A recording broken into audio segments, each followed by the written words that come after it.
صحیح بخاری حدیث نمبر 426۔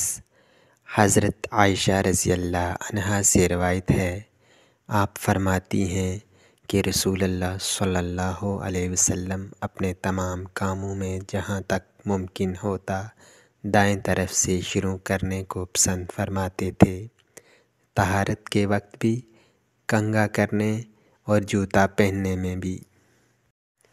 صحیح بخاری حدیث نمبر 427۔ ہم سے محمد بن مسنہ نے بیان کیا، کہا ہم سے یحییٰ بن سعید قطان نے ہشام بن عروہ کے واسطہ سے بیان کیا، کہا کہ مجھے میرے باپ نے حضرت عائشہ رضی اللہ عنہا سے یہ خبر پہنچائی کہ ام حبیبہ اور ام سلمہ دونوں نے ایک کلسیہ کا ذکر کیا جسے انہوں نے حبشہ میں دیکھا تھا۔ اس میں مورتیں، تصویریں تھیں۔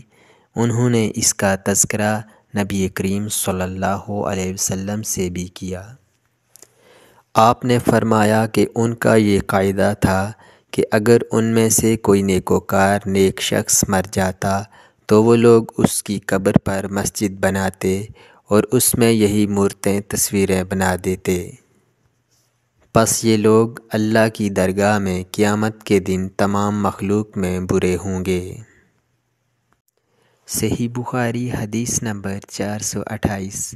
انس بن مالک رضی اللہ عنہ سے روایت ہے، انہوں نے کہا کہ جب نبی کریم صلی اللہ علیہ وسلم مدینہ تشریف لائے تو یہاں کے بلند حصہ میں بنی عمرو بن عوف کے یہاں آپ اترے اور یہاں 24 راتیں قیام فرمایا۔ پھر آپ نے بنو نجار کو بلا بھیجا تو وہ لوگ تلواریں لٹکائے ہوئے آئے۔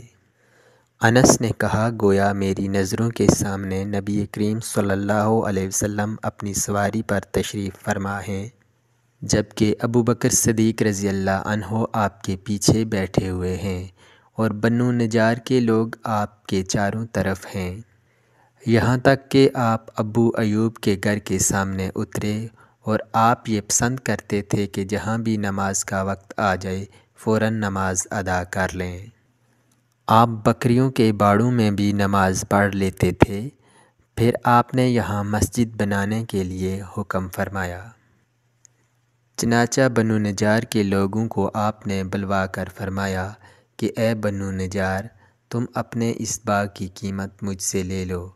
انہوں نے جواب دیا، نہیں یا رسول اللہ، اس کی قیمت ہم صرف اللہ سے مانگتے ہیں۔ انس رضی اللہ عنہ نے بیان کیا کہ میں جیسا کہ تمہیں بتا رہا تھا یہاں مشرکین کی قبریں تھیں۔ اس باغ میں ایک ویران جگہ تھی اور کچھ کھجور کے درخت بھی تھے۔